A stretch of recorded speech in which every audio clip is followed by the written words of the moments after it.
అందరికీ నమస్కారం. అమ్మ భాష యూట్యూబ్ ఛానల్ వీక్షకులకి స్వాగతం. మనం ఈరోజు 9వ తరగతి తెలుగు ఉపవాచకం మొదటి పాఠం కుమరం భీం గురించి తెలుసుకుందాం.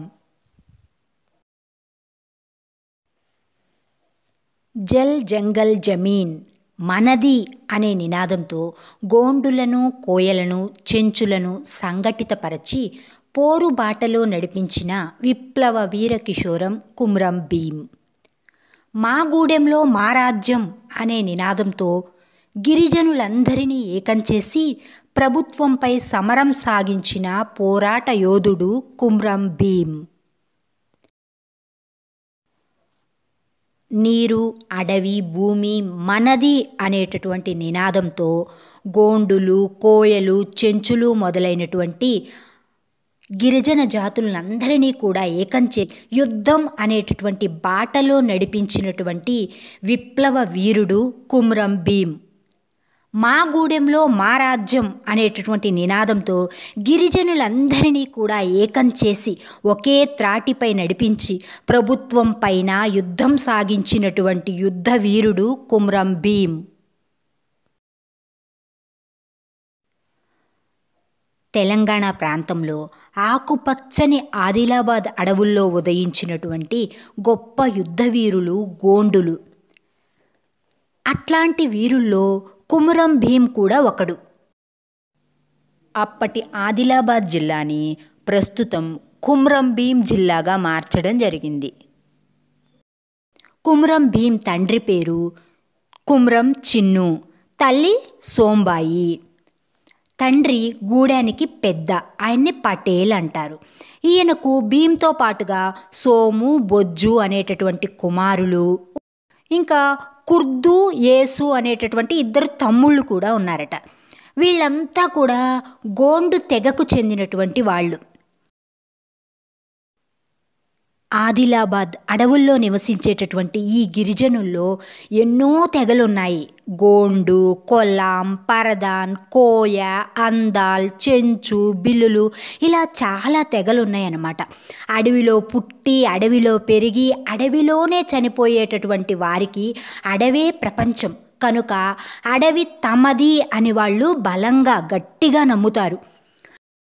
తెల్లదొరలను అంటే బ్రిటిష్ వాళ్లను ఎదిరించినటువంటి రామ్జీ గోండ్ వారసులమి అని గర్వంగా చెప్పుకుంటారు వీళ్ళు.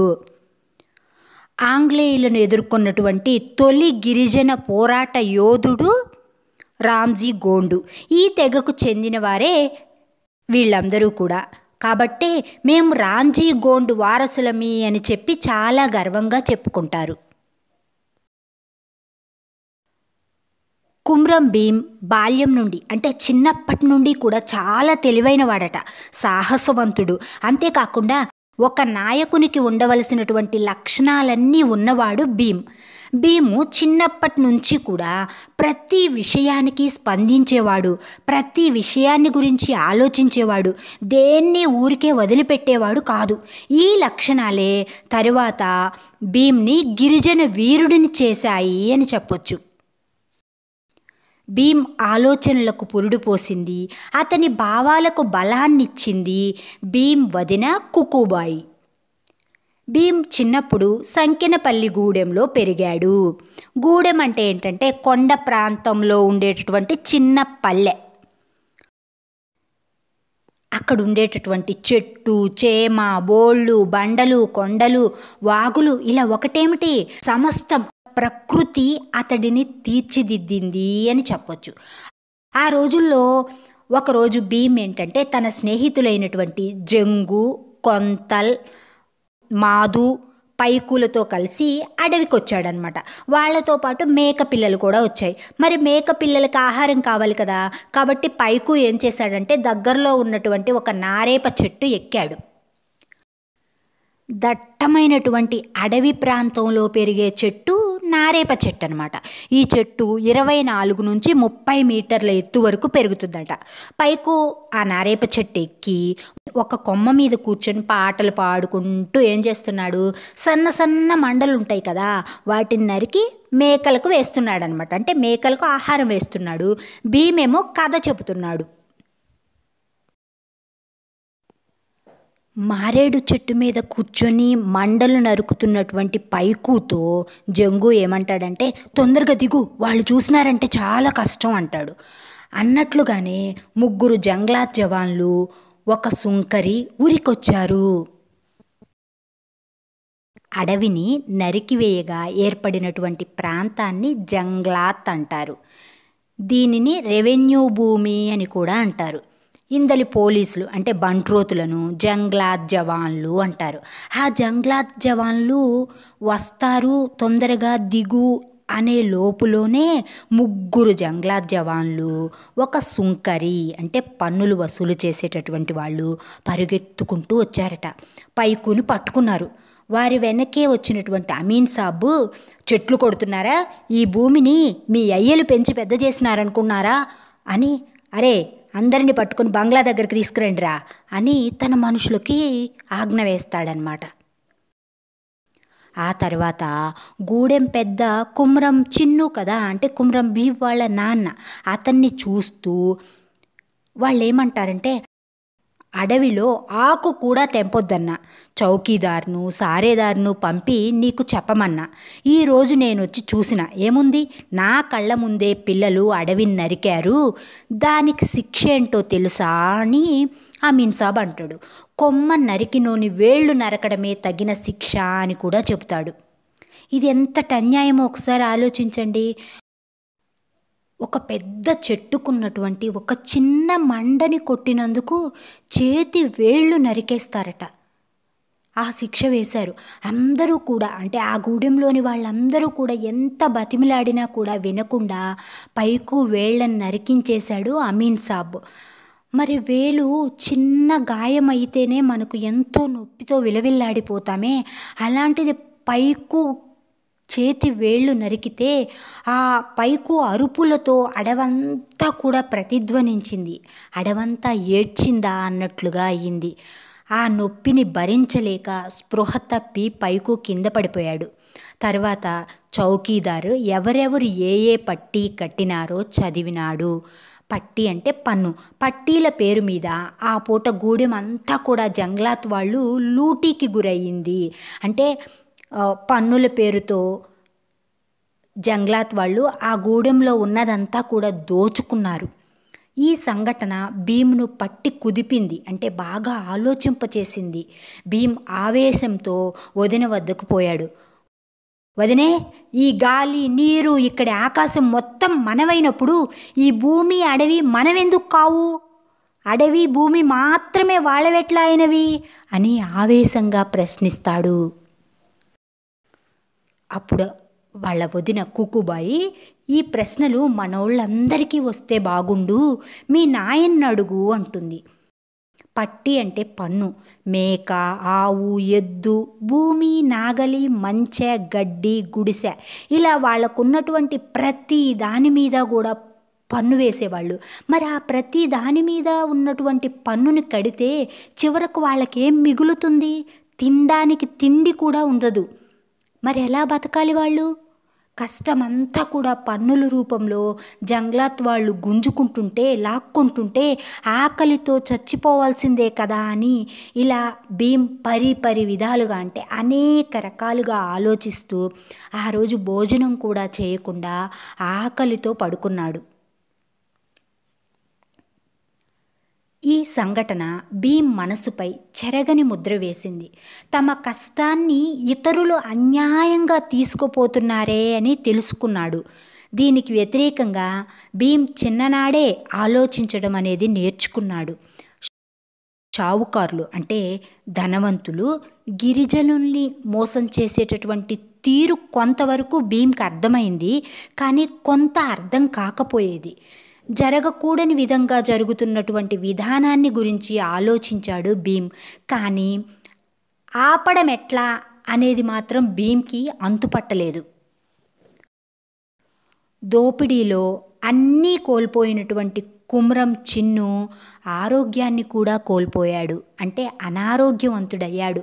ఫలితంగా ఏం జరిగింది? కుమ్రం చిన్ను చనిపోయాడు.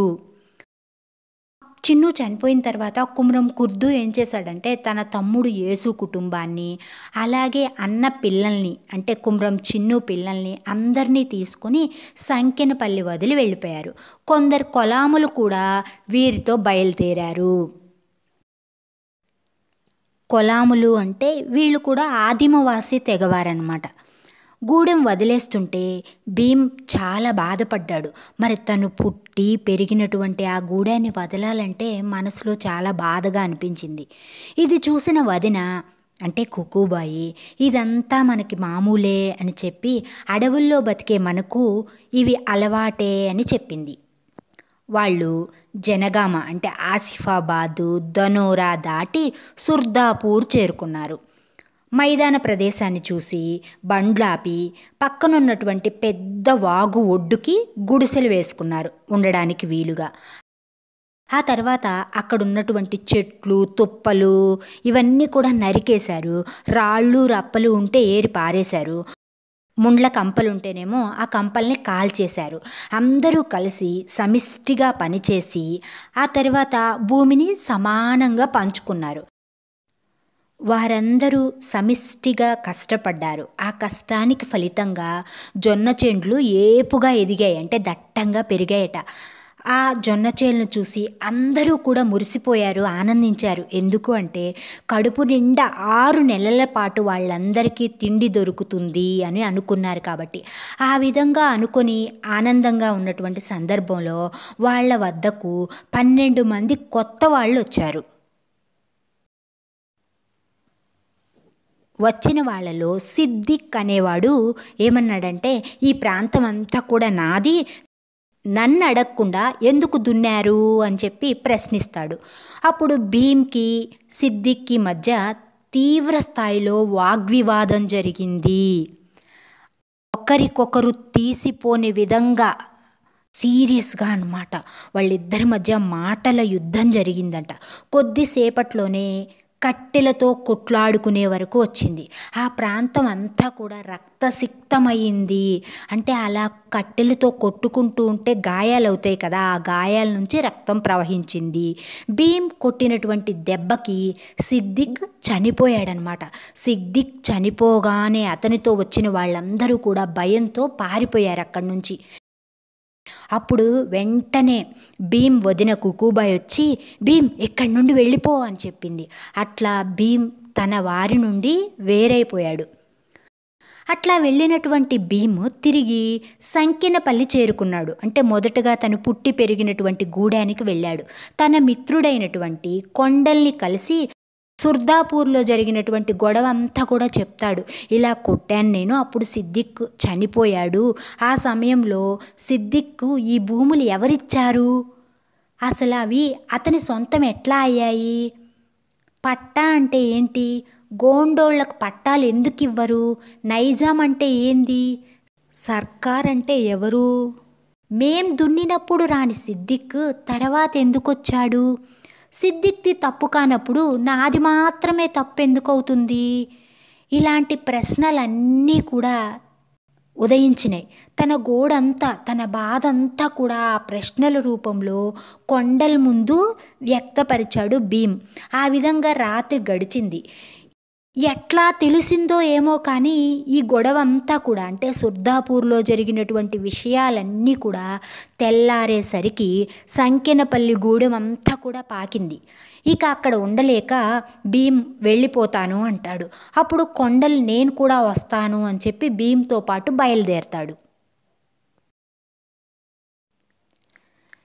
జరిగినటువంటి విషయాన్నంతా కూడా తెలియజేసి తనకున్నటువంటి ప్రశ్నలకు జవాబులు పొందాలి అనేటటువంటి ఆలోచనతో కుమ్రం భీమ్ ముకాసి వద్దకు బయలుదేరాడు. ఒకసారి వాళ్ళ నాన్న చెప్తాడనమాట. ఏమని అంటే, మనందరికీ కూడా పెద్ద ముకాసి ఆయన బారీలొద్ది అనే చోట ఉంటాడు అని చెబుతాడు. కాబట్టి కుమ్రం భీమ్ కొండలతో కలిసి ముకాసి దగ్గరికి వెళ్తాడు. వీళ్ళు వెళ్ళేసరికి ముకాసి ఇంట్లోనే ఉంటాడనమాట. భీము కొండలు వెళ్ళి రామ్ రామ్ అని చెప్తారు ముకాసికి. రామ్ రామ్ అంటే నమస్కారం అని అర్థం. అప్పుడు ముకాసి కూడా రామ్ రామ్ రండి కూర్చోండి అంటూ పిలుస్తాడు. పరిచయాలు చేసుకుంటారు. అప్పుడు భీమ్ చెప్తాడు, జంతువుల కన్నా హీనంగా అంటే జంతువుల కన్నా నీచంగా ఉన్న వారి బతుకుల గురించి, తమను జంగ్లాత్ వాళ్ళు షావుకారులు ఏ విధంగా బాధ పెడుతున్నారు, ఎట్లా హింసిస్తున్నారు, ఈ విషయాలన్నీ కూడా ముకాసీకి చెబుతాడు. మేం అడవిలో పరాయి వాళ్ళ తీరుగా బతుకుతున్నాం అంటాడు. అంటే వాళ్ళు పుట్టి పెరిగి అక్కడే ఉన్నటువంటి అడవిని మాది అని భావిస్తారు. కానీ వాళ్ళ అడవిలో వాళ్ళే పరాయి వాళ్ళగా ఇతరులు వచ్చి జీవిస్తున్నట్లుగా బతుకుతున్నాము. మేం భూమి సాగు చేస్తే ఆ ఫలితాన్ని ఎవడో వచ్చి పట్టుకుపోతాడు. మాతో పాటుగా పెరిగినటువంటి చెట్ల ఆకులు కొమ్మలు తెంపినా విరిచినా మా చేతుల్ని నరుకుతున్నారు. మేమెట్లా బతకాలనో తెలుస్తలేదు. జంగ్లాతోళ్లకు షావుకారులకు బుద్ధి చెప్పడానికి అంటే గుణపాఠం చెప్పడానికి అన్ని గూడాల ప్రజల్ని కూడా ఒక్కటి చేస్తాము. మీ మద్దతు అంటే మీ సపోర్ట్ నాకు కావాలి అంటాడు.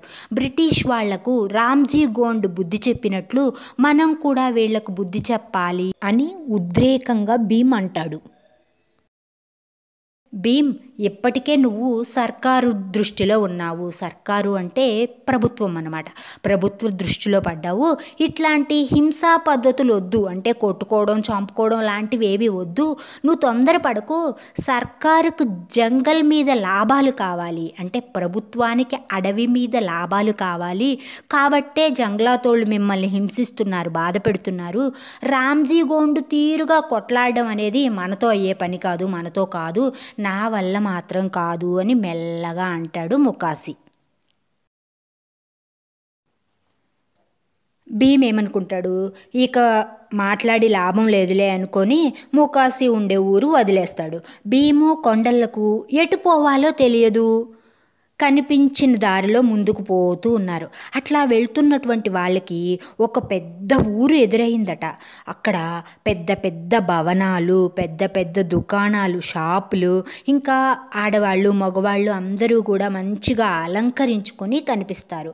అప్పుడు వాళ్ళకి ఈ లోకము వింతగా ఉంటుంది. అంటే వాళ్ళ అడవిలో పెరిగారు ఆదిమవాసీయులు. ఇక్కడ నాగరిక ప్రజల్ని, ఆ భవనాల్ని, వాటన్నింటినీ చూసేసరికి వాళ్ళకి అదొక వింత లోకంలా అనిపించిందనమాట. వారు చేరింది బల్లార్షా రైల్వే స్టేషన్. అందరూ కూడా రైలు ఎక్కుతున్నారు. నడవడం ఎందుకు, మనం కూడా ఎక్కుదాం అనుకొని వాళ్ళు కూడా రైలు ఎక్కుతారు. అందరూ దిగుతుంటే వాళ్ళు కూడా దిగుతారు. అప్పుడు టీసీ ఉంటారు కదా రైల్వే స్టేషన్లో, అంటే టికెట్ కలెక్టర్, ఆయన వీళ్ళని టికెట్ అడుగుతాడు. అదేంటో మాకు తెలీదు, మా దగ్గర డబ్బులు లేవు అని చెప్తారు వీళ్ళిద్దరూ. అప్పుడు పోలీసులు వస్తారు. పోలీసులు వచ్చి వీళ్ళతో మాట్లాడిన తర్వాత వీళ్ళు గోండులు అని తెలుస్తుంది వాళ్ళకి. వీళ్ళు గోండులు అని తెలుసుకొని 4 తగిలించి, అంటే 4 దెబ్బలేసి వీళ్ళిద్దరిని పంపిస్తారు. అట్లా వాళ్ళు చేరుకున్నది ఎక్కడికి, చాందా అనేటటువంటి పట్నం. అంటే వీళ్ళు బల్లార్షాలో రైలు ఎక్కుతారు, చాందా అనే పట్టణంలో దిగుతారనమాట. అలా దిగి రైల్వే స్టేషన్ నుంచి బయటకు వచ్చి కూర్చుంటారు భీము కొండలు. అప్పుడు వాళ్ళకు ఒక దృశ్యం కనిపిస్తుంది. ఏంటి అంటే, ఒక ప్రయాణికుడు తనతో తెచ్చుకున్నటువంటి వస్తువుల్ని మోయలేక అవస్థ పడుతూ ఉంటాడనమాట. అప్పుడు నేను ఈ బరువుల్ని మోయాలనా అంటూ ఆ ప్రయాణికుడిని అడుగుతాడు. ఆ ప్రయాణికుడు సరే అని అంగీకరిస్తాడు. అప్పుడు ఆ బరువులను ఎత్తుకొని వీళ్ళిద్దరూ కూడా ఆ ప్రయాణికుని ఇంటికి వెళ్తారు. ఆ ఇంట్లో చాలామంది అచ్చు యంత్రాలు తిప్పుతున్నారు. తనకేమన్నా పని దొరుకుతుందేమో అని చెప్పి భీమ్ ఆశపడతాడు. పని కోసం ఆ ప్రయాణికుడిని అడుగుతాడు. ఆ ప్రయాణికుడు కూడా సరే అని ఒప్పుకుంటాడనమాట. ఆ ప్రయాణికుడి పేరే విఠోబా. అది ప్రింటింగ్ ప్రెస్. ఆ ప్రింటింగ్ ప్రెస్ యొక్క యజమాని విఠోబా అన్నమాట. నిజాం సర్కారుకు తెల్లదొరలకు వ్యతిరేకంగా పోరు చేస్తున్న వాళ్లతో విఠోబాకు సన్నిహిత సంబంధాలున్నాయి. నిజాం సర్కార్ అంటే ఎవరు? నిజాం ప్రభుత్వం అన్నమాట. అంటే తెలంగాణను గతంలో పాలించినటువంటి నిజాం వంశీయులైన మహమ్మదీయ రాజుల్ని, వాళ్ళకి ఇంకా తెల్లదొరలకి, బ్రిటిష్ వాళ్ళకి వ్యతిరేకంగా యుద్ధం చేస్తున్నటువంటి వాళ్ళతో ఈ విఠోబాకి దగ్గర సంబంధాలున్నాయి అని చెప్పి తెలుసుకుంటాడు. విఠోబా రహస్యంగా అంటే ఎవరికీ తెలియకుండా పత్రిక నడిపేవాడనమాట. రహస్య పార్టీ, రహస్య పత్రికల గురించి భీమ్ తెలుసుకుంటాడు. విఠోబా పైన ఒక మంచి అభిప్రాయాన్ని ఏర్పరచుకుంటాడు. కానీ కొండలకి మాత్రం ఇదంతా కూడా రుచించలేదు, అంటే అర్థం కాలేదు, ఇష్టపడలేదనమాట. కాబట్టి కొండలు ఏంటంటే తిరిగి తన ఇంటికి పోతాడు. విఠోబా దగ్గర భీమ్ సంవత్సరం ఉంటాడు. అక్కడే తెలుగు, హిందీ, ఇంగ్లీషు చదవడం రాయడం నేర్చుకుంటాడు భీమ్. విఠోబా భీమ్కి ప్రస్తుత రాజకీయాల గురించి, సమాజంలో జరుగుతున్నటువంటి మార్పుల్ని గురించి బాగా అర్థమయ్యేలా చెబుతాడు. మార్పు రావాలి అంటే త్యాగం చేయాలి అని కూడా చెబుతాడు విఠోబా. ఒకరోజు ఏం జరిగిందంటే రాత్రిపూట పోలీసులు వచ్చి విఠోబాను అరెస్ట్ చేసి పట్టుకుపోతారు. అక్కడే ఉన్నటువంటి భీముని మాత్రం కొట్టి వదిలేస్తారనమాట. ఆ విధంగా విఠోబా జైలుకు వెళ్ళడంతో కుమ్రం భీము మళ్ళీ ఒంటరివాడైపోతాడు, ఒక్కడే అవుతాడు. తిరిగి రైల్వే స్టేషన్కి పోయి అక్కడే కూర్చుంటాడనమాట. అక్కడ మంచిర్యాలకు చెందినటువంటి తెలుగువాడు ఒకడు భీమ్ని కలుస్తాడు. బతుకు తెరువు కోసం అంటే జీవనోపాధి కోసం చాయ్ పత్తా దేశం, చాయ్ అంటే టీ, మీ అందరికీ తెలుసు కదా, చాయ్ పత్తా అంటే టీ ఆకుల దేశం అనమాట. టీ ఎక్కడ బాగా పండుతుంది? అస్సాం కదా, కాబట్టి అస్సాం పోతున్నట్లు చెప్తాడనమాట. ఇంకో ఆలోచన లేకుండా అంటే ఇంకేం ఆలోచించకుండా భీమ్ కూడా అతనితో కలిసి చాయ్ పత్తా దేశం అనపడేటటువంటి అస్సాం పోతాడు. తేయాకు తోటల్లా అడుగుపెట్టాడు భీమ్. తన వంటి అనేక మంది కార్మికుల్ని చూస్తాడు అక్కడ పనిచేసే వాళ్ళని. గోండుగూడెం నుండి తేయాకు తోటల వరకు అతని ప్రయాణం సాగింది. అంటే ఆదిలాబాద్ అడవుల్లో చిన్న గూడెంలో ఉండేటటువంటి భీమ్ అస్సాం వరకు వెళ్తాడు. అనేక అనుభవాలతో ప్రపంచాన్ని బాగా అర్థం చేసుకుంటాడు. ఎక్కడైనా సరే కష్టం చేసి బ్రతికేటటువంటి కష్టజీవులకు బాధలు తప్పవని, కష్టపడేవానికి కడుపు నిండడం లేదు అనే విషయాన్ని భీమ్ తెలుసుకుంటాడు. రోజు కూలీ పద్ధతిన వంచిన నడుము ఎత్తకుండా పని చేయాలి. అంటే పనికి వచ్చింది మొదలు మళ్ళా తిరిగి వెళ్ళే వరకు కూడా వంచినటువంటి నడుము ఎత్తకూడదు, అంటే లేవకూడదట. నుదిటిన చెమట పడితే చెమట తుడుచుకోవడానికి లేచారనుకోండి, అలా లేచినటువంటి కార్మికుల్ని మేస్త్రీలు కొరడాతో కొట్టేవాళ్ళట. చేసినటువంటి కష్టం అంతా కూడా అంటే వాళ్ళు ఇచ్చిన కూలి వీళ్ళ మందులకు పోతే తినడానికి కష్టపడేవారట. యజమానులకు దయాగుణం ఉండేది కాదు, అంటే దయా దాక్షిణ్యాలు ఏవి ఉండేవి కావట. ఇవన్నీ చూస్తున్నటువంటి భీమ్కు అసంతృప్తి రాజుకుంది. ఏమాత్రం కూడా తృప్తి కలగలేదు. అక్కడ 4 సంవత్సరాలు ఉన్నాడు భీమ్.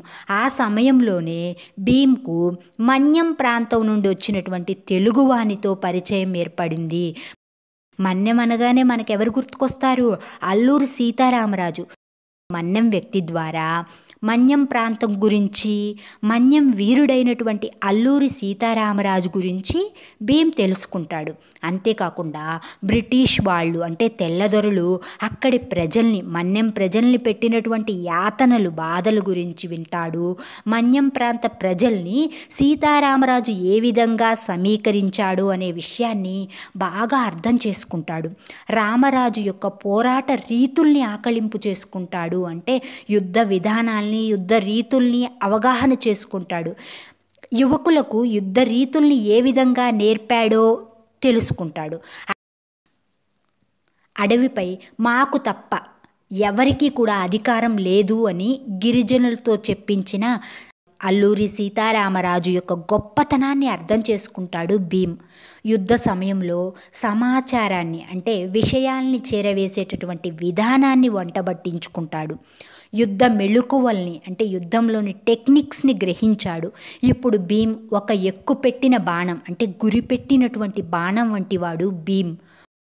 పోరు బాటలో అంటే యుద్ధ బాటలో నడవడానికి సమాయత్తమైన అంటే రెడీ అయినటువంటి యుద్ధ వీరుడు భీమ్. ఈ సమయంలోనే తేయాకు తోటల్లో అన్యాయంగా ఇద్దరు కార్మికులను కొడుతున్నటువంటి మేస్త్రీలకు భీమ్ అడ్డు తగులుతాడు. మేస్త్రీలు భీమ్ మీదకి కొరడా లేపుతారు. అప్పుడు సహించినటువంటి భీమ్ వారిని అంటే ఆ మేస్త్రీల్ని చితకబాదుతాడు. అది తెలుసుకున్నటువంటి యజమాని ఏం చేస్తాడు, పోలీసులతో చెప్పి భీమ్తో సహా మరికొంతమందిని జైల్లో వేయిస్తాడు. 4 రోజుల తర్వాత జైల్లోని ఇనుప చువ్వల్ని వంచి భీమ్ తప్పించుకుంటాడు. నేరుగా రైల్వే స్టేషన్కి వచ్చి కదులుతున్నటువంటి రైలు ఎక్కుతాడు. అది అతన్ని ఎక్కడికి చేర్చింది, బల్లార్షా చేర్చింది. అక్కడే కొన్ని రోజులు ఉండి మూటలు మోసి బతికాడు. అక్కడ ఉండలేక బల్లార్షా వదిలి రాజోరా మీదుగా అడవి దారి పడతాడు. దారిలో తన అన్నలు కాకన్ ఘాట్లో ఉంటున్నారు అనే విషయాన్ని తెలుసుకుంటాడు. సాయంత్రం వరకు తన అన్నల గూడానికి భీమ్ చేరుకుంటాడు. తమ గుడిసె ముందుకు పోయేసరికి వదిన కుకుబాయి కూర్చుని ఉంటుంది. భీమ్ను చూడగానే ఆమె కండ్ల నీళ్లు పెట్టుకుంది. కొడుకు వచ్చిండు అని తెలుసుకుని భీమ్ తల్లొచ్చి భీమ్ని పట్టుకొని ఏడుస్తుంది. ఆమె అనారోగ్యంతో చావుకు దగ్గరగా ఉంటుంది. వదినకి 3 పిల్లలు, 2 కొడుకులు, 1 పాప అన్నమాట. వాళ్ళ ముగ్గురిని పిలిచి మీ చిన్నాన్న అని పరిచయం చేస్తుంది. వాళ్ళొచ్చి భీమ్ ఒడిలో దూరుతారు. రాత్రి అంబల్ తాగినాక తీరిగ్గా అన్నలు తమ్ముణ్ణి వివరాలు అడుగుతారు. అంటే భీమ్ అన్నలు భీమ్ని ఇన్ని సంవత్సరాలుగా ఎక్కడున్నావు, ఏం చేసావు అని అడిగి తెలుసుకుని ఆ అన్నలు ఇద్దరూ కూడా ఆశ్చర్యపోతారనమాట. అప్పుడు భీమ్ తన చిన్నాన్నలైనటువంటి కుర్దు, యేసుల గురించి, తన స్నేహితుడైన కొండల గురించి అడిగి తెలుసుకుంటాడు. ఇంకా మిగిలిన మిత్రులందరి గురించి కూడా అడిగి తెలుసుకుంటాడు. దేవడం అనే గూడానికి పెద్ద లచ్చు పటేల్ అనమాట. అతని దగ్గర భీము జీతానికి కుదురుతాడు. అతని పంట పొలాల్లో చాలా మార్పును తీసుకువస్తాడు భీమ్. పత్తి, మిరప లాంటి వ్యాపార పంటల్ని వేస్తాడనమాట.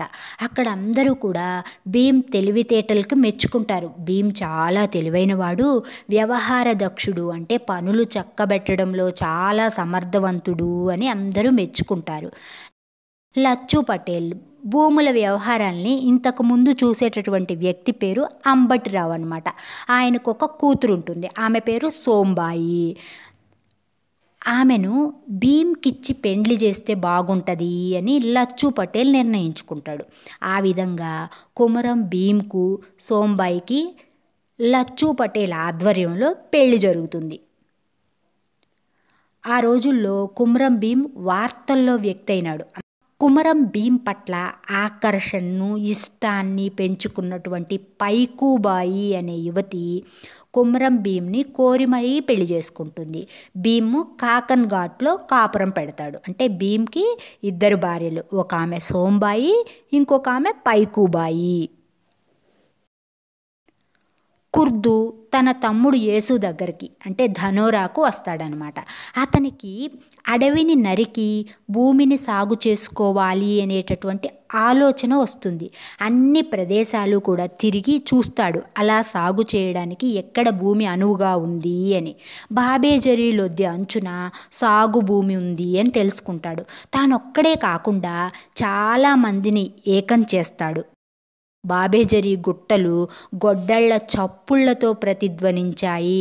అక్కడున్న వాటిని చెట్లనన్నింటినీ కూడా గొడ్డళ్లతో నరికేసి అడవుల్ని నరికి పంట భూములుగా చక్కగా పంటలు పండే భూమిగా మారుస్తారు.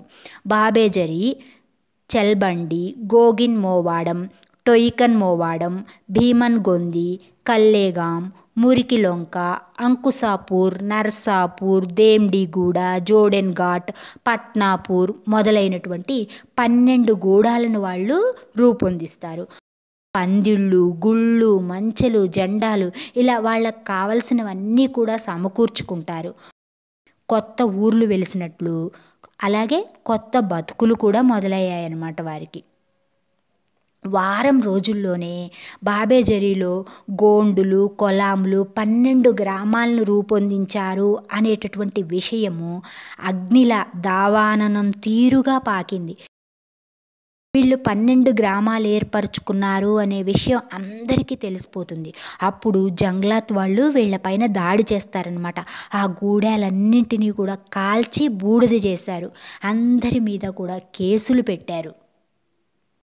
గ్రామస్తులంతా కూడా బాధపడుతుంటే కుర్దు వాళ్ళకి ధైర్యం చెప్తాడు. భీముని ఇక్కడికి తెచ్చుకుందాము, వాడు అన్నీ చూసుకుంటాడు అని వాళ్ళకి ధైర్యం చెప్తాడనమాట. విషయాలన్నీ తెలుసుకున్నటువంటి భీము బాబేఝరీ వైపు వచ్చి టోయ్కన్ అనే గూడెంలో దిగుతాడు. 10 రోజుల్లో ప్రతి గూడానికి కూడా తిరిగి అక్కడ విషయాలన్నీ అర్థం చేసుకుంటాడు. ఏం చేయాలి అనేది మాత్రం ప్రశ్నగా మిగులుతుంది. భర్త అవస్థ గమనించినటువంటి పైకుబాయి భూమి కేసుల గురించి వకీల్ని పెట్టుకోండి అని సలహా ఇస్తుంది. అంటే ఈ కేసుల గురించి లాయర్ని పెట్టుకోమని చెప్తుందనమాట. పైకుబాయి చెప్పింది నిజమే అనిపిస్తుంది. కేసుకు సంబంధించినటువంటి రాతపోతలు చూసుకునే వ్యక్తి పేరు మహదు అనమాట. మహదుతో కలిసి భీము జనగామాలో ఉన్నటువంటి పైకాజీ రామచంద్రరావు అనేటటువంటి లాయర్ని కలుస్తాడు. తన పూర్వీకుల నుండి అంటే తన తాత ముత్తాతల నుండి ఇప్పటి వరకు కూడా వాళ్ళు ఆ భూమిని నమ్మే బతుకుతున్నారని, ఇటీవలి కాలంలో బాధలు ఎక్కువైనాయని, ఎక్కడికి పోయినా కూడా వెళ్ళగొడుతున్నారని, అసలు వీళ్ళ హక్కుని ఎందుకు లాక్కుంటున్నారు అని భీమ్ ఆవేదనతో వకీల్ని అడుగుతాడు. భీమ్ ప్రశ్నకు పైకాజీ అంటే వకీలు ఈ విధంగా సమాధానం చెప్తాడు. భీమ్, ఈ భూములన్నీ మీవే, ఈ రాజ్యానికి రాజులు కూడా మీరే. కానీ ఇదంతా ఎప్పుడు? 1918 సంవత్సరానికి ముందు.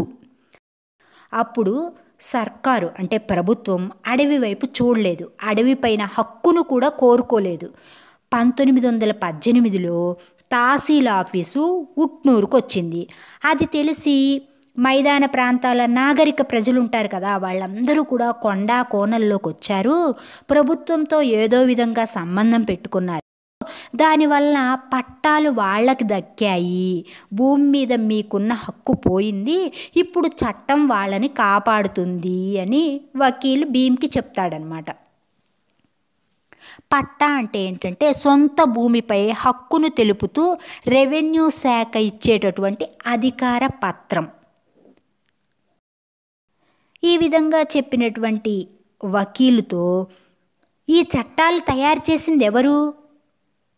ఎవరికి చెప్పి ఈ భూముల్ని వాళ్ళ పేరు మీద రాశారు? అసలు ఈ దొంగలకు పట్టాలు ఎందుకు ఇచ్చారు అని కోపంగా అడుగుతాడు భీమ్. అప్పుడు వకీలు, ఇన్నేండ్ల నుండి ఇసొంటి ప్రశ్నలు అడిగిన వాడిని నిన్నొక్కడినే చూశాను. ఈ రాజ్యం నిజాం రాజుది, రాజుకు ఏది తోస్తే అదే చేస్తాడు, అంతా ఆయన ఇష్టం మీద ఆధారపడి ఉంటుంది అని చెబుతాడనమాట భీమ్తో. అప్పుడు భీమ్, న్యాయం చూడని రాజెందుకు? మా చావు కోరే సర్కారుతో మాకు పనేముంది అని సూటిగా ప్రశ్నిస్తాడు. వకీలు, చూడు భీమ్, మీ బాధల్ని నైజాంకి చెప్పి చూడండి, అంటే నిజాం ప్రభువుకు వెళ్ళి చెప్పి చూడండి, మేలు జరిగితే మంచిదే కదా, లేకుంటే సర్కార్ని సవాల్ చేయండి, అంటే ప్రభుత్వాన్ని ప్రశ్నించండి, మీ చట్టాలను, కోర్టులను, పోలీసులను, అధికారులను ఒప్పుకోమని చెప్పండి. నీ వ్యవహారం చూస్తే అట్లనే అంటావనిపిస్తుందిలే అని, నైజాంతో కొట్లాడి భూముల్ని సాధించగలరా? నాకు మాత్రం నమ్మకం లేదు అని ముగిస్తాడు వకీలు. వకీల్ మాటలు విన్నటువంటి భీమ్ అక్కడి నుంచి ఇక వెళ్ళొస్తాము, అవసరం ఉంటే మళ్ళీ వచ్చి కలుస్తాం, మీరు మాకు సహాయం చేయాలి అంటూ మహదుతో కలిసి గూడెం వైపు నడుస్తాడు. ఏ వైపు నుండి చూసినా లడాయి తప్పదు అనుకున్నాడు భీమ్. లడాయి అంటే యుద్ధం. 12 గూడాల ప్రజలందరూ పట్నాపూర్ రావాల్సిందిగా వార్త పంపుతాడు. భీమ్ పిలుపును అందుకొని ప్రజలందరూ కూడా అక్కడికి వస్తారు. పెద్ద చెట్టు కింద కూర్చున్నటువంటి ప్రజలందరినీ ఉద్దేశించి భీమ్ ఈ విధంగా మాట్లాడతాడు. మనందరి కష్టాలు ఒక్కటే, చిన్నప్పటి నుండి నేను ఈ కష్టాలను ఎదుర్కొంటూ పెరిగాను. భూమి కోసం మనం జంగల్ నరికితే, అడవి నరికితే జంగ్లాతోళ్ళు పట్టేదారులు కేసులు పెడుతున్నారు. వాళ్ళు మనల్ని కొట్టినా, మన గుడిసెలు తగలబెట్టినా, మన చేతులు నరికినా కూడా ఇన్నేళ్ళు మనం భరిస్తూ గడిపాము. సర్కారు మన మీద కేసులు పెడితే వకీలు కోర్టుకు రమ్మంటుండు. మనం గంజి తాగి బతకడం వల్ల కాదు, కోర్టు కేసులతో చావుకు దగ్గరవుతున్నాము. ఇవన్నీ ఇంతకు ముందు ఉన్నాయి, ఇక ముందు ఉంటాయి. కనుక మనం వాటికి భయపడేది లేదు. మీరు భూములు దున్నుండి, వర్షాకాలం వస్తుంది, పంటలు పండిద్దాము. వాళ్ళు మన మీదకి వస్తారు. అప్పుడు జంగ్లాతోళ్ళు అడవి జంతువుల్ని తరిమినట్టు మనం వాళ్ళను తరిమి తరిమి కొడదాము. వాళ్లతో యుద్ధం చేసి హక్కులు సాధించుకోవాలి, భూములు దక్కించుకోవాలి. మీకిట్లా చేయడం ఇష్టమేనా అని వాళ్ళందరినీ అడుగుతాడు భీమ్. అప్పుడు వాళ్ళల్లో కొందరేమో ఆకలితో చచ్చే కంటే పోరాటం చేసి చద్దామంటారు. మరికొందరు సరే అంటారు. ఇంకా కొందరేమంటారు, భీమ్ తలుచుకుంటే ఏదైనా సాధించగలడు అంటారు. అనుకున్నట్లుగానే గోండులందరూ కలిసి ఆ సంవత్సరం అడవిని నరికి పంటలు పండిస్తారు. ఆ విషయం తెలుసుకున్నటువంటి జంగ్లాత్ వాళ్ళు బాబేజరీ పైన విరుచుకు పడతారనమాట. జంగల్ నరికిన చోటుకు పదండి, మేం పంచనామా చేయాలా అంటే శవ పంచాయతీ చేయాలా అంటాడు అమీన్ సాబు. వద్దు అంటే అడవిని నరుకుతున్నారు అని కోపంతో బూతులు కూడా తిట్టడం మొదలు పెడతాడు అమీన్ సాబ్. అప్పుడు భీమ్, మా అడవి మా ఇష్టం, మేమేమైనా చేసుకుంటాం, మీకు లంచాల కింద కోళ్ళు గొర్రెలు ఇక ముందు ఇయ్యం, చాటుగా ఎత్తుకొని పోయి దొంగలు కాకండి అంటాడు. మమ్మల్ని దొంగలంటావా అని అమీను భీమును కొడతాడు. అమీన్తో పాటు వచ్చిన వాళ్ళు ఉంటారు కదా, వాళ్ళేమో గోండుల్ని కట్టెలతో కొట్టడం మొదలు పెడతారనమాట. రఘు తుడుం మోగించాడు. తుడుం అంటే గిరిజనుల వాయిద్యం అనమాట, చూడ్డానికి డోలులా ఉంటుంది. అది విన్నటువంటి గోండులు కొలాములు ఉరికొచ్చి జంగ్లాత్ వాళ్ళని ఎదుర్కొంటారు. ఆ స్థలం అంతా కూడా యుద్ధ రంగంలాగా మారుతుంది. దీన్ని గమనించినటువంటి ఒక జాగీర్దారు తుపాకీ పేలుస్తాడు. అది భీమ్ భుజం నుండి దూసుకొని పోతుందనమాట. అప్పుడు గోండులు వచ్చిన వాళ్ళందరినీ కూడా విపరీతంగా కొడతారు. ఆ దెబ్బలకు నిలువలేక, ఆ దెబ్బలకు తాళలేక అమీన్తో పాటు వచ్చిన వాళ్ళందరూ కూడా జనగామ దిక్కుకి పరుగందుకుంటారు, అంటే పారిపోతారనమాట. కొన్ని రోజుల తర్వాత కుర్దు అతని కొడుకులను పోలీసులు అరెస్టు చేశారు. ఈ విషయాన్ని లచ్చు పటేల్కి చెప్పి వాళ్ళని జామీను మీద, అంటే పూచీకత్తు మీద విడుదల చేయించాడు కుమ్రం భీమ్, బెయిల్ ఇప్పించినట్లు అనమాట. పరిస్థితి చేయి దాటుతుంది అనుకున్నటువంటి జంగ్లాత్ అమీన్ సాబు గిర్దావరు ఇద్దరూ కలిసి వెంటనే తహసీల్దార్ అయినటువంటి అబ్దుల్ సత్తార్ని కలుస్తారు. బాబేజరీ సంగతి అంతా కూడా పోసగుచ్చినట్లు వివరంగా అతనికి చెబుతారనమాట.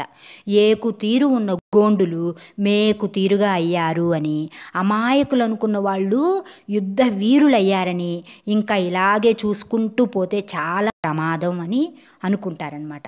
తహసీల్దారు వెంటనే డిఎస్పితో మాట్లాడి, అంటే పోలీసు ఉన్నతాధికారితో మాట్లాడి గోండులను అరెస్ట్ చేయమంటాడు. కొండల్లో జరుగుతున్నటువంటి విషయాలన్నీ విపులీకరిస్తూ హైదరాబాద్ హోమ్ సెక్రటరీకి తెలియజేస్తారు. బాబేజరీలో జంగ్లాత్ వాళ్ళ మీద దాడి చేశారని, అడవి నరికేశారని డిఎస్పి కేసులు పెడతాడు. కుమ్రం భీమును మొదటి ముద్దాయిగా పెట్టి మహదు, రఘు, జంగు, కుర్దు, యేసు మొదలైన వాళ్ళ పేర్లను తర్వాత పెడతారు. ముద్దాయి అంటే నేరం మోపబడిన వాడనమాట, ఎక్యూజ్డ్ అంటారు కదా ఆంగ్లంలో, అది. అలా A1 ముద్దాయిగా భీమ్ పేరును రాసి మిగిలిన వాళ్ళ పేర్లను తర్వాత పెడతారు. వీళ్ళని అరెస్ట్ చేయడం ఎట్లా అని చెప్పి డిఎస్పి ఆలోచించాడనమాట. డిఎస్పి ఆలోచనలు ఎట్లా ఉంటే కుర్దు ఆలోచనలు మరో రకంగా సాగుతున్నాయి. జీవితం అంతా కొట్టుకోవడం, కేసులతో నిండిపోయింది. కేసులైతేనేమో రోజు రోజుకి పెరిగిపోతున్నాయి. ఇట్లా కేసులు పెట్టి హింసించే జంగ్లాత్ వాళ్ళ విషయం సర్కారుకు తెలుసో లేదో, అంటే ప్రభుత్వానికి తెలుసో లేదో, ఒకసారి హైదరాబాద్ పోయి తమ కష్టాల్ని దుఃఖాన్ని నైజాం నవాబుతో చెప్పుకుంటే దయతలుస్తాడేమో అని అనుకుంటాడు. ఆ మాటే భీమ్తో చెబుతాడనమాట. సరే పెద్ద మనిషి చెప్పాడు కదా, ఆ పెద్ద మనిషి చెప్పిన మాటను తీసేయలేక ఇది కూడా సమస్య పరిష్కారానికి ఒక దారి అవుతుందేమో, మార్గం అవుతుందేమో అని భీమ్ హైదరాబాద్కు బయలుదేరతాడనమాట. తమ సమస్యల్ని ఏకరువు పెడుతూ, అంటే తమ సమస్యలన్నింటినీ కూడా తెలియజేస్తూ ఒక లేఖను నిజాంకు ఇయ్యాలి అని రాసుకుంటాడు. హైదరాబాద్ వెళ్ళిన కొమరం భీమ్కు నిజాం ప్రభు దర్శనం లభించలేదు, అంటే ఆయన్ని కలిసేందుకు అనుమతి లభించలేదన్నమాట. భీమ్తో పాటు వచ్చిన మహదు నిజాం దర్శనం కోసం అధికారుల్ని పదే పదే బతిమలాడాడు, కానీ వాళ్ళు మాత్రం వినిపించుకోలేదు. ఇక కలవడం సాధ్యం కాదు, కుదరదు అనిపించి భీమ్ ఇక అక్కడి నుంచి వెనక్కి తిరుగుతాడు. హైదరాబాద్ పోయి వచ్చే లోపు ఈ గూడాల మీద పోలీసులు దాడి చేస్తారు. పోలీసులకు జోడెన్ ఘాట్ గ్రామ పెద్ద కుర్దూ పటేల్, అంటే ఈయన కుమ్రం భీమ్ చిన్న ఆయన కుర్దూ కదా, అతను కాదు, గ్రామ పెద్ద కుర్దూ పటేల్ సహాయం అందిస్తాడు, సహకరిస్తాడనమాట. ఊర్లన్నీ కూడా కుక్కలు చింపిన విస్తరుల్లా అవుతాయి. కుమ్రం, కుర్దు, యేసు, సూరులకి విపరీతంగా దెబ్బలు తగులుతాయి. వారిని కూడా అరెస్ట్ చేసేస్తారు. విషయం తెలుసుకున్నటువంటి భీమ్ వెంటనే జోడెన్ ఘాట్ పోతాడు. అందరితో కలిసి ఒక సమావేశం, ఒక మీటింగ్ ఏర్పాటు చేశాడు.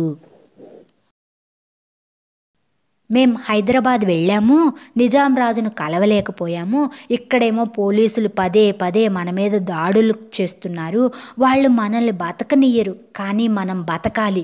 ఈ భూమి అడవి మనవి, సర్కారు ఈ భూమి మనది కాదు అంటుంది, అది భూమిని వదిలిపెట్టదు, పోలీసులతో గూడాలను కాలబెడుతుంది, ఆ మంటల్లో పడి చనిపోదామా, ఏం చేద్దాం అని అడుగుతాడు. అప్పుడు వాళ్ళు భూమి లేక చచ్చే కంటే కొట్లాడి సద్దాం భీమ్ అంటారు అందరూ కూడా. అక్కడ 12 గ్రామాల పెద్దలున్నారు, ప్రజలున్నారు. వారందరితో కలిసి భవిష్యత్ కార్యక్రమాన్ని రూపొందించాడు. ముందు అరెస్ట్ అయిన కుర్దు ఇంకా మిగిలిన వాళ్ళందరినీ కూడా విడిపించాలి, జోడెన్ ఘాట్ కేంద్రంగా ఉండాలి, తిండి ఆయుధాల ఖర్చు ఈ అన్ని గూడాల ప్రజలు భరించాలి, తుడుం యుద్ధ సంకేతంగా ఉపయోగించాలి, గొడ్డళ్ళు, ఈటెలు, బాణాలు, ఒడిసెలు, తుపాకులు ఇవన్నీ కూడా తయారు చేయాలి, జోడెన్ ఘాట్లో సైన్యం ఉంటుంది, గ్రామాలని రక్షించటానికి రక్షక దళాలు ఉంటాయి, కేసులకు హాజరు కాము అని ప్రభుత్వానికి వార్త పంపాలి, సర్కారు భూములను మనకు ఇచ్చే వరకు కూడా పోరాటం జరుగుతుంది అని ప్రకటించాలి, గోండు రాజ్య స్థాపనే మన ముఖ్య లక్షణం, అందుకు అందరూ రహస్యంగా పనిచేయాలి అని చెప్పి ప్రతినిధులందరూ కూడా నిర్ణయించుకుంటారు. మహదు పైకాజీని కలిశాడు, అంటే పైకాజీ అంటే లాయర్, ఇంతకుముందు చెప్పుకున్నాం కదా, అతడు తహసీల్దార్తో మాట్లాడతాడు. తహసీల్దారు హైదరాబాదులో ఉన్నటువంటి డైరెక్టర్ జనరల్ ఆఫ్ రెవెన్యూ గారికి కుర్దు మొదలైనటువంటి గోండు ముద్దాయిలపై దయ చూపితే సర్కారుకి గౌరవం పెరుగుతుంది అని చెప్పి ఒక లెటర్ రాస్తాడు. కుమరం భీమ్ మాటలు విని వాళ్ళు మోసపోయారు, మీరు దయ చూపించాలి అని అందులో రాస్తాడు. కాబట్టి మొత్తానికి కుర్దు మొదలైనటువంటి వాళ్ళు విడుదలయ్యి జోడెన్ ఘాట్కి చేరుకుంటారు. బాబేజరీ ప్రాంతంలో సర్కారు ఆజ్ఞలు పాటించడం లేదు, ఎవ్వరూ కూడా కోర్టు కేసులకు హాజరు కావడం లేదు. అమీన్ సాబు పోలీసులను వెంటబెట్టుకొని అక్కడికి వస్తాడు. అక్కడ కుమరం భీమ్ వాళ్లకు అడ్డుపడతాడు. ఇంకా కోర్టులు కేసులు ఏమీ లేవు, ఈ 12 గ్రామాలు మా సొంతం, ఈ 12 గ్రామాలు కూడా గోండు రాజ్యం, ఇక్కడికి జంగ్లాతాళ్ళు వస్తే ప్రాణాలతో బయటికి వెళ్ళలేరు, ఈ రాజ్యం మాది, మీకు ఎలాంటి అధికారం కూడా ఇక్కడ లేదు, మేమెవరి సొమ్ము తినడం లేదు, ఎవరికి అన్యాయం చేయడం లేదు, ఇది మా అందరి నిర్ణయం అని చెప్పి ప్రజలందరి తరపున తానే చెప్పి మీరు పోయి మీ దిక్కున్న చోట చెప్పుకోండి అని ఖరాఖండిగా ఖచ్చితంగా చెబుతాడనమాట, ఖండించలేని విధంగా చెబుతాడు. అప్పుడు అమీన్కు వెళ్ళబుద్ధి కాలేదు, హెచ్చరికలు చేశాడు. గోండులు నవ్వుకున్నారు, తుపాకీ తీసి గాల్లో కాల్పులు జరిపాడు. గోండులు అతనితో వచ్చిన వాళ్ళని దేహశుద్ధి చేశారు, అంటే బాగా కొట్టారు. తుపాకీ తీసుకొని, అంటే తుపాకీ లాక్కొని వాళ్ళందరినీ వెళ్ళగొట్టారు. అమీన్కు సహాయపడ్డటువంటి కుర్దు పటేల్ ఉన్నాడు కదా, అతన్ని మాత్రం హెచ్చరించి వదిలిపెడతారు. అట్లా సర్కారుతో గోండుల యుద్ధం అనేది మొదలైంది. కుమ్రం భీం నాయకత్వాన్ని ఇష్టపడ్డటువంటి ఇతర గ్రామస్తులందరూ కూడా పల్లపు ప్రదేశ ప్రజలు కొందరు వీళ్లతో కలుస్తారు. గోండు రాజ్య స్థాపనకు మద్దతు తెలుపుతారనమాట. అందులో కల్లేగాంపాజీ, ధనోరా ముఖ్యమైనవి. జోడెన్ ఘాట్లో కొలిమి అంటుకున్నది. ఈటెలు, బాణాలు, బరిసెలు, గొడ్డండ్లు, తుపాకులు, బర్మాకులు ఇవన్నీ కూడా తయారైనవి.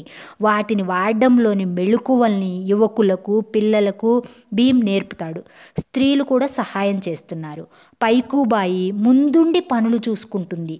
ఒకనాడు ఉదయం జోడెన్ ఘాట్ మీద తుడుమ్మోగింది. అంటే యుద్ధం మొదలైంది. ప్రతి ఊరు, ప్రతి మనిషి కుమ్రం భీంకు, రగల్ జెండాకు జై జై అని నినదించారు. అదే సమయంలో కుమ్రం సూరు ఊరికొచ్చి అంటే పరిగెట్టుకుంటూ వచ్చి నైజాం సైనికులు వస్తున్నారు అనే విషయాన్ని చెబుతాడు. వెంటనే భీము బందూకు ఎత్తాడు. బందూకి అంటే తుపాకీ. తుడుం మోగింది. కొమ్ములు ఊదారు. నైజాం సైన్యంలో ఒక్కన్ని కొండ ఎక్కనియొద్దు, బాణాలు ఎక్కు పెట్టండి అంటే బాణాలు గురి పెట్టండి, ఈటెలు గురి చూసి విసరండి, సైనికుల్ని 3 దిక్కులా చుట్టి కత్తులతో నరకండి, ఈ భూమి అడవి మనవి, శత్రువుల అంతు చూడండి అని భీం సైన్యాన్ని పురికొల్పుతాడు. స్త్రీ పురుష భేదం లేకుండా యుద్ధ రంగం అంతా కూడా సందడితో నిండిద్ది. పైకుబాయి వీర వనిత వలె వీర విహారం చేసింది. 2 వైపుల నుండి తుపాకుల శబ్దాలు, చావు కేకలు. నిజాం సైనికుడు ఒక్కడు కూడా ఆ కొండ ఎక్కేటటువంటి ప్రయత్నాన్ని చేయలేకపోయాడు. ఎక్కినవాడు కూలిపోయాడు. అంటే వాళ్ళ బాణాల ధాటికి లేదా తుపాకీ గుండ్ల ధాటికి చనిపోయాడు. అన్ని దిక్కుల నైజాం సైన్యాన్ని ఎదుర్కొన్నటువంటి భీం బలగం వారిని ఊపిరి ఆడనీయలేదు. ఇక తప్పని పరిస్థితిలో వాళ్ళ కెప్టెన్ భాగో భాగో అని అరిచాడు. నిజాం సైనికులు పారిపోవడంతో భీం వైపు తుడుం మోగింది. తుడుం మోగింది అంటే యుద్ధానికి ముందు మోగుతుంది లేదా విజయం లభించినప్పుడు మోగుతుంది. ఇప్పుడు మోగిన తుడుము విజయానికి సూచన. తుడుం మోత భీం విజయ సూచకగా ప్రపంచానికి చేరింది. గోండు వీరుల విజయం తెలిసినటువంటి తహసీల్దారు కోపంతో ఊగిపోయాడు. స్వయంగా వరంగల్ పోయి సుబేదార్ అనేటటువంటి ఉన్నతాధికారితో మాట్లాడతాడు. అట్లానే జనగామాలో ఉన్నటువంటి డిఎస్పితో కూడా మాట్లాడి ఇది భూమి సమస్య, గోండులను కలిసి చర్చించి పరిష్కరించాలి అని చెబుతాడు. కానీ నిజాం సైన్యం గోండులతో పోరాడి కొండ వాళ్ళందరినీ చంపేయాలి అంటే నిజాం సైన్యం ఏమనుకుంది, గోండులతో యుద్ధం చేయాలి, కొండ జాతీయులు గిరిజనులు వాళ్ళందరినీ కూడా చంపేయాలి అని నిర్ణయించుకుందనమాట. సైన్యం తన ఎత్తుగడలో భాగంగా కొండ కింద ఉన్న ప్రజల మీద దాడి చేసింది. ప్రజల్ని కొట్టడం, ప్రజల్ని చంపడం, ప్రజల్ని తగలబెట్టడం చేశారు. దానితో ప్రజలు పోయి భీం సైన్యంలో చేరుతారు. ఇట్లా కొన్ని నెలలు గడిచేసరికి కొండ మీద గోండు వీరులకి తిండికి కరువు వచ్చిందనమాట. భీంకు చెందినటువంటి రహస్య దళాలు ఉంటాయి కదా, ఆ రహస్య దళాలు గ్రామాల్లోకి వెళ్ళి ధాన్యాన్ని తీసుకొస్తాయి. యుద్ధం ఇట్లా సాగుతున్న దశలో భీము సర్కారుకు మహదుతో లేఖ రాయిస్తాడు. 12 గ్రామాలకు గోండు రాజ్య అధికారం ఇస్తే నిజాం ప్రభువుకు విధేయులుగా ఉంటాము అనేది ఆ ఉత్తరంలోని విషయం. ఆ లేఖ తహసీల్దారు అబ్దుల్ సత్తార్కి అందింది. కానీ నైజాం నుండి ఎటువంటి జవాబు కూడా రాలేదు. ఒకరోజు ఉదయం రఘు ఒక మనిషిని తీసుకొచ్చి భీం ముందుంచుతాడు. అతను ఏం చెప్తాడంటే, నేను నైజాం సర్కార్ సబ్ కలెక్టర్ దగ్గర నుంచి వచ్చాను, సబ్ కలెక్టర్ గారు మీతో ఏదో మాట్లాడతారట, మీరు ఆజ్ఞ ఇస్తే వచ్చి మాట్లాడతారు అంటాడు. భీం సరే అంటాడు. సబ్ కలెక్టర్ వచ్చి భీంని కలుస్తాడు. భీం మీకు మీ చిన్నాయనకు ఎంత భూమి కావాలో అడగండి, ఇచ్చి పట్టాలు చేస్తాము, ఈ యుద్ధం ఆపండి అని చెప్తాడు సబ్ కలెక్టర్. అప్పుడు భీమ్ ఈ యుద్ధం మా కోసం కాదు, గోండులు కొలాములు మొదలైనటువంటి ఎన్నో తెగల ప్రజల కోసం అంటాడు. మీ 12 గ్రామాలకు పట్టాలిస్తాం, భూములు మీ సొంతం అవుతాయి, యుద్ధం మానండి అంటాడు. అప్పుడు భీము 12 గ్రామాల పట్టాలు కాదు, 12 గ్రామాల మీద రాజ్యాధికారం కావాలి, గోండు రాజ్యం స్థాపించుకుంటాము అని చెబుతాడు. సబ్ కలెక్టర్ అదెట్లా సాధ్యం అంటాడు. అడవి మీ సర్కారుది ఎట్లా అయ్యింది? నిజం చెప్పాలంటే ఉట్నూరు నుండి రాజోరా దాకా మా గోండు పరగణను మాకు పాలించే హక్కు కావాలి. మీ సర్కారుతో ఈ విషయం చెప్పండి. మీరు ఎక్కువ సైన్యం తెచ్చి మమ్మల్ని చంపొచ్చు, కానీ మాలో ఏ ఒక్క పిల్లగాడు బతికున్నా గోండు రాజ్యం కొరకు పోరాడుతాడు. మా రాజ్యం గెలుచుకునే వరకు కూడా యుద్ధం సాగుతుంది అని భీమ్ సూటిగా సబ్ కలెక్టర్తో చెప్తాడు. యుద్ధం మొదలై 7 నెలలు గడిచాయి. కొండ మీద ఆహారం కొరత వలన అందరి ముఖాల్లో కూడా ఆకలి తాండవిస్తుంది. నైజాం సర్కారు సైన్యం మాత్రం పెద్ద ఎత్తున దాడికి సిద్ధమై వస్తుంది అని తెలిసింది. ఆ రాత్రి యుద్ధ పద్ధతుల మీద చర్చ జరిగింది. 12 గ్రామాల ప్రజలు శత్రువుని చికాకు చేసేటటువంటి యుద్ధ పద్ధతుల్ని గ్రహించారు. శత్రు సైన్యం 10 రోజులు తల మునకలైన కొండ మీదకి చేరలేకపోయారనమాట. అన్ని దారుల్లో కూడా భీమ్ సైన్యం పెట్టని గోడలై నిల్చున్నాయి. భీమ్ సైన్యాన్ని జయించటం చాలా కష్టం అని వాళ్ళు తెలుసుకున్నారు. కానీ అదే గ్రామం పెద్ద కుర్దూ పటేల్ ఉన్నాడు కదా, ఆ కుర్దూ పటేల్ మోసం చేసి సర్కారుతో చేతులు కలిపి కొండ మీదకి రహస్య దారిని చూపుతాడు. ఆ విధంగా నైజాం సైన్యం దొంగతనంగా యుద్ధ నీతికి విరుద్ధంగా ఆ కొండపైకి వచ్చింది. అంటే దొంగచాటుగా వచ్చింది. రాగానే గోండు వీరుల్ని కాల్చి చంపుతారు. మరెందరినో చీకట్లో చంపుతారు. గుడిసెల్ని తగలబెడతారు.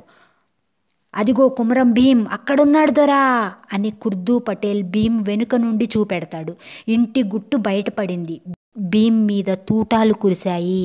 ఆ తూటాల దాటికి భీం నేల కొరిగాడు. 22 అక్టోబర్ 1901 సంవత్సరంలో పుట్టినటువంటి కొమరం భీం సెప్టెంబర్ 1, 1940 సంవత్సరం వీర మరణాన్ని పొందుతాడు.